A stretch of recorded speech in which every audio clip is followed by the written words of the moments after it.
वहाँ की सरकार और जो हड़ताल करने वाले लोग थे जिनका लीडर लेक वालिस था, ये दोनों साथ में बैठे, एग्रीमेंट हुआ, तो अधिकार मांग रहे हैं। तो वहाँ की सरकार जो है, चाइना की जो सरकार है, वो हांगकांग के लोगों को क्या कर रही है, हांगकांग के लोगों को जेल में बंद कर दे रही है।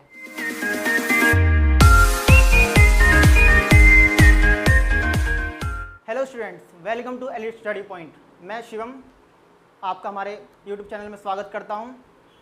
मैं आपको आज एसएसटी का टॉपिक कवर कराऊंगा। हम आज क्लास 9 की सिविक्स चैप्टर का फर्स्ट चैप्टर पढ़ेंगे, सिविक्स बुक का फर्स्ट चैप्टर पढ़ेंगे। इसका नाम है democracy in the contemporary world, यानी समकालीन विश्व में लोकतंत्र। देखिए, जब भी हम कोई चैप्टर पढ़ें तो उस चैप्टर का जो टॉपिक है वो हमें क्लियर होना चाहिए। इसमें दो वर्ड आ रहे हैं, डेमोक्रेसी एंड कंटेम्प्रेरी। ठीक है, डेमोक्रेसी यानी लोकतंत्र, इसे हम समझते हैं क्या होता है। लोकतंत्र क्या होता है? जिस देश में लोगों द्वारा सरकार चुनी जाती है, जिस देश में लोग वोट करके सरकार चुनते हैं, उस देश वो देश डेमोक्रेटिक होती है, लोकतांत्रिक होती है, उस देश में लोकतंत्र होता है।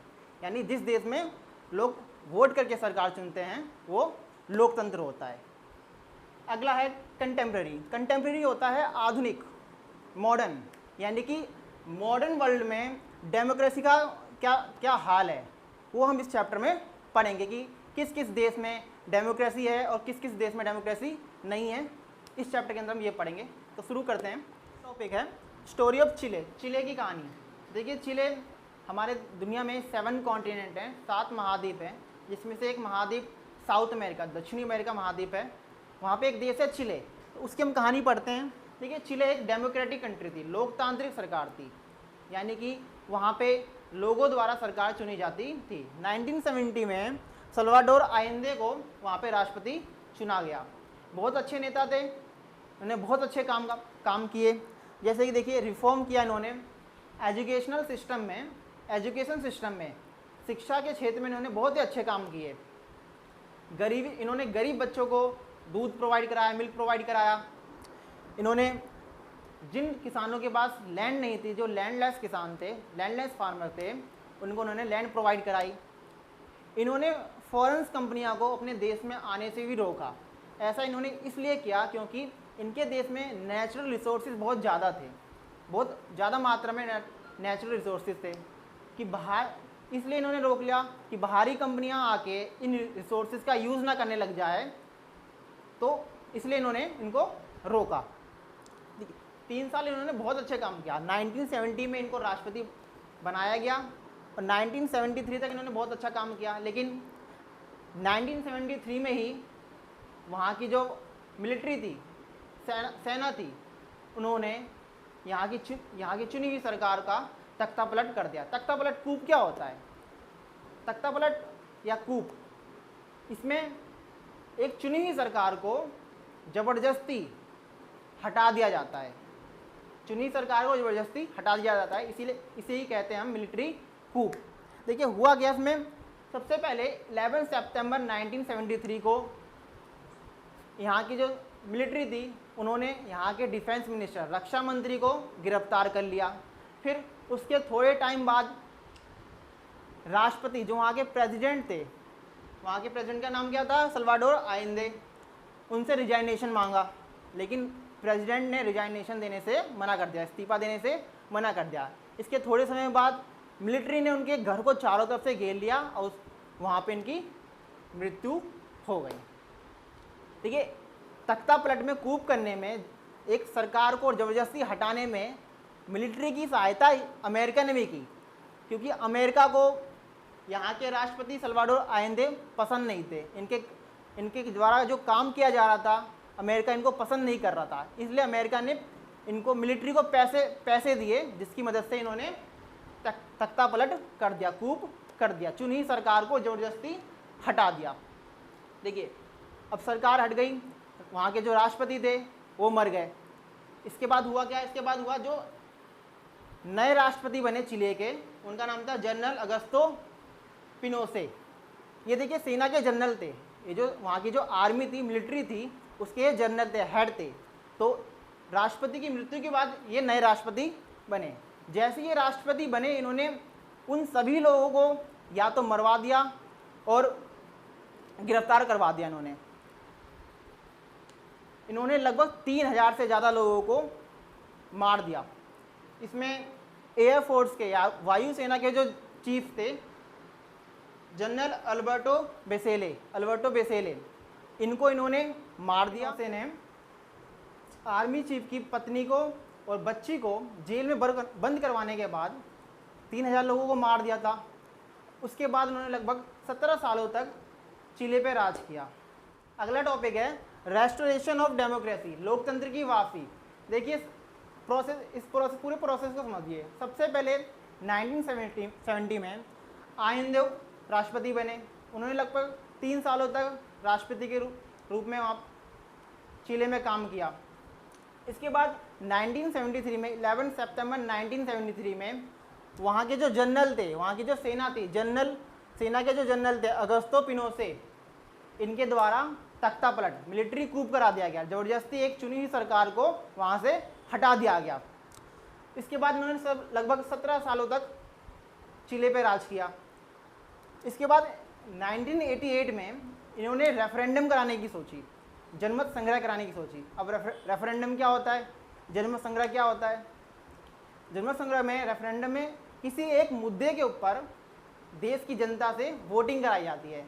इसको ऐसे समझिए जैसे अभी पिछले महीने ही रसिया में, रूस में एक रेफरेंडम हुआ था, जनमत संग्रह हुआ था।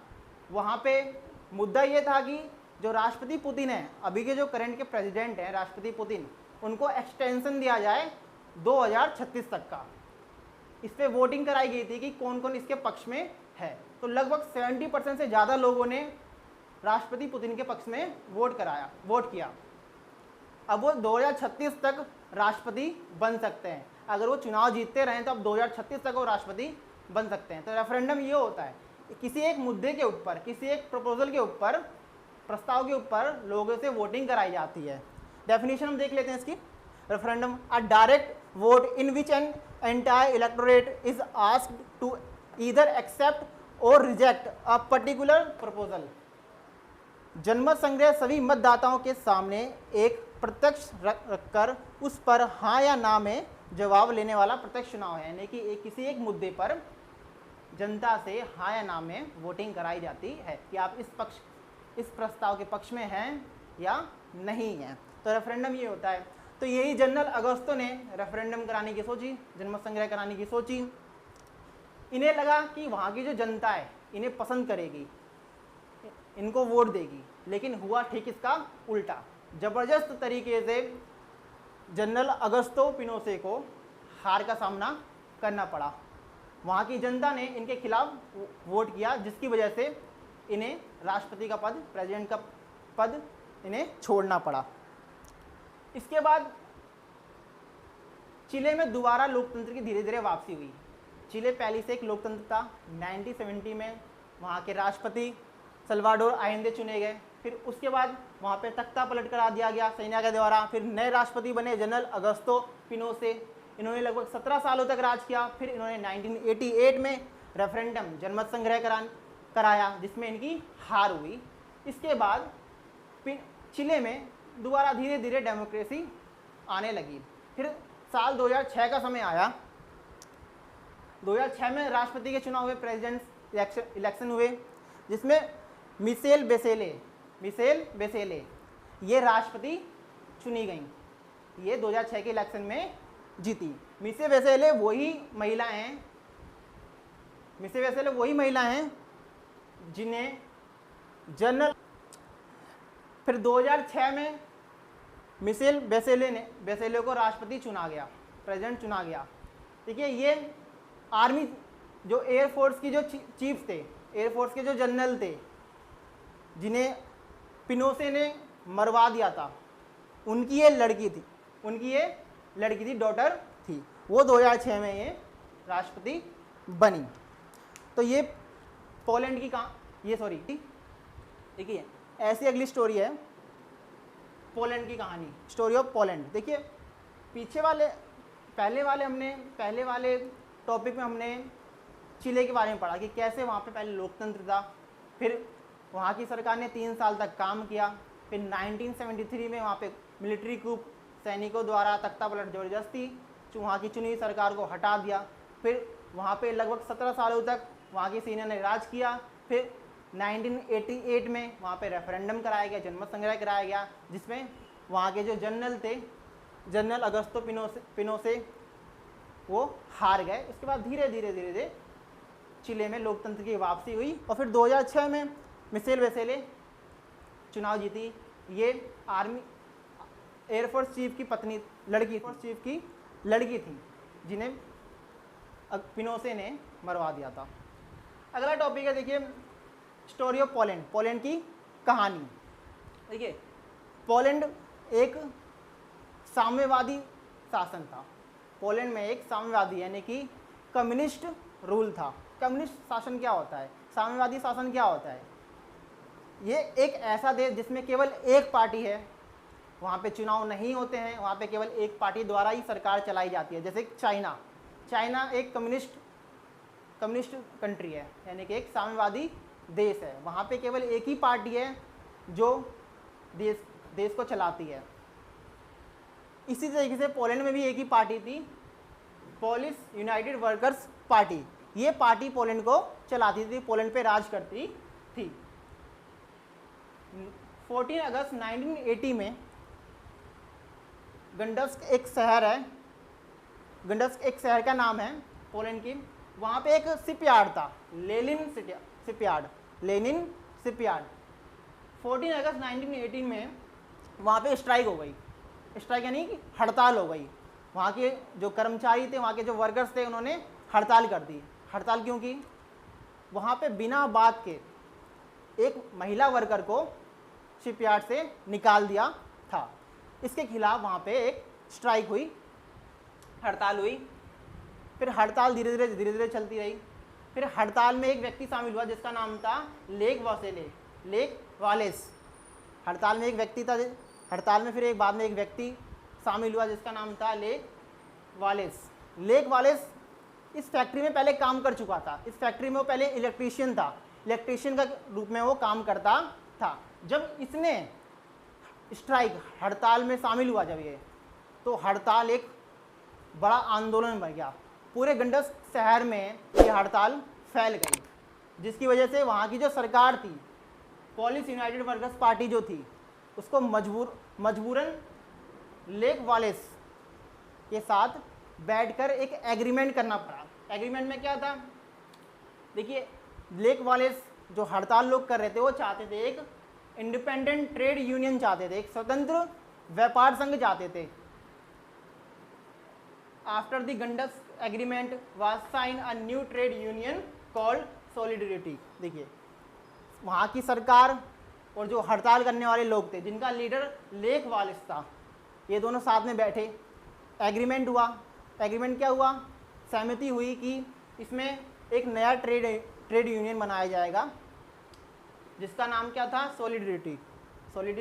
ठीक है।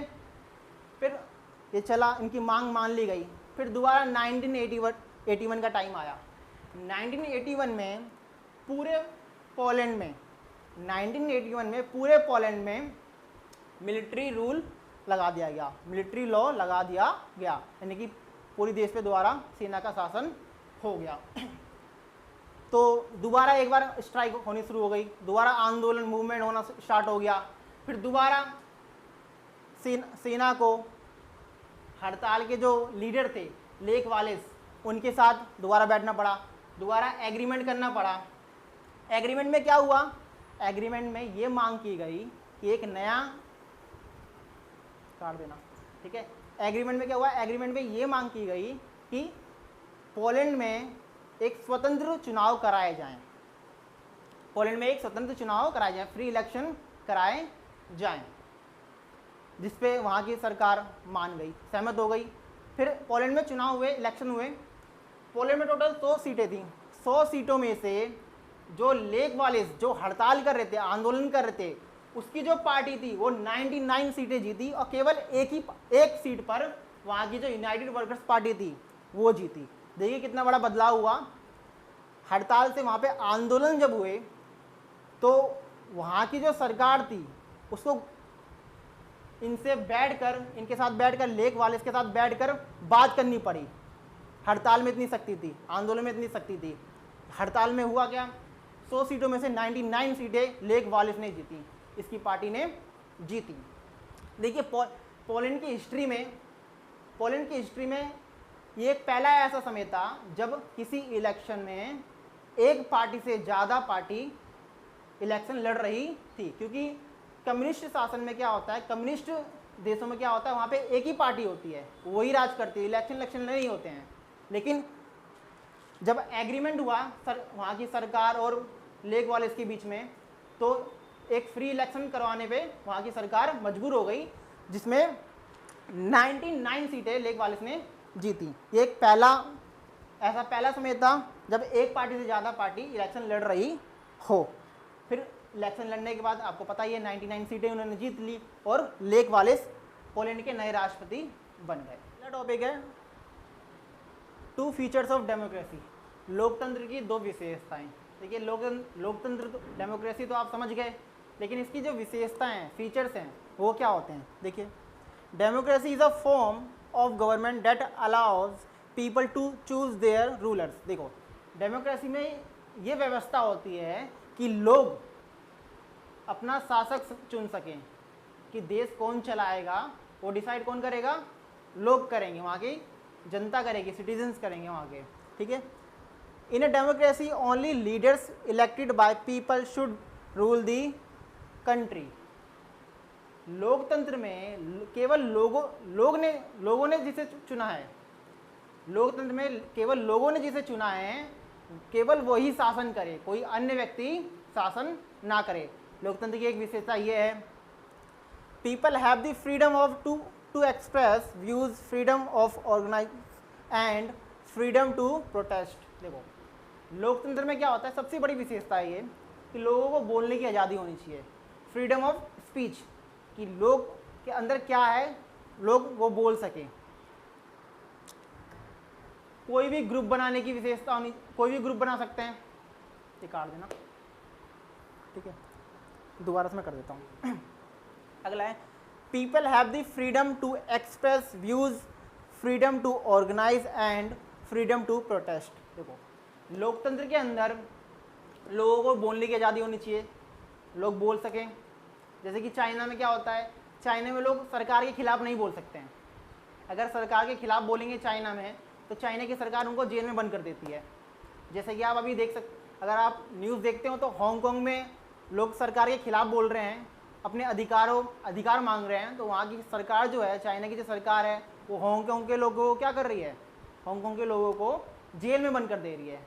तो लोकतांत्रिक देश में, डेमोक्रेटिक कंट्री में लोगों को बोलने की आज़ादी होनी चाहिए, कोई भी ग्रुप, कोई भी संगठन बनाने की आज़ादी होनी चाहिए, कोई भी संगठन बनाने की आज़ादी होनी चाहिए, और सबसे बड़ी चीज़ विरोध करने की आज़ादी होनी चाहिए। अगर आपको लगता है कि सरकार ने कोई काम गलत किया है, तो आप उसके खिलाफ आवाज़ उठा सकते हैं, आप सरकार का विरोध कर सकते हैं। भारत में अगर आप ऐसा करते हैं तो आपको जेल नहीं होगी, लेकिन हम अगर नॉर्थ कोरिया में ऐसा करते हैं, चाइना में ऐसा करते हैं, तो आपको जेल हो जाएगी, क्योंकि वहाँ पे लोकतंत्र नहीं है। तो लोकतंत्र की विशेषता यही है। उम्मीद करता हूँ कि आपको ये चीज़ें समझ में आई होंगी। नेक्स्ट क्लास में हम इससे आगे के टॉपिक्स पढ़ेंगे। वीडियो को देखने, अगर आपको कोई भी टॉपिक समझ में नहीं आया हो तो आप कमेंट सेक्शन में लिख सकते हैं, हमारी टीम जितनी जल्दी हो सके उसका रिप्लाई करेगी।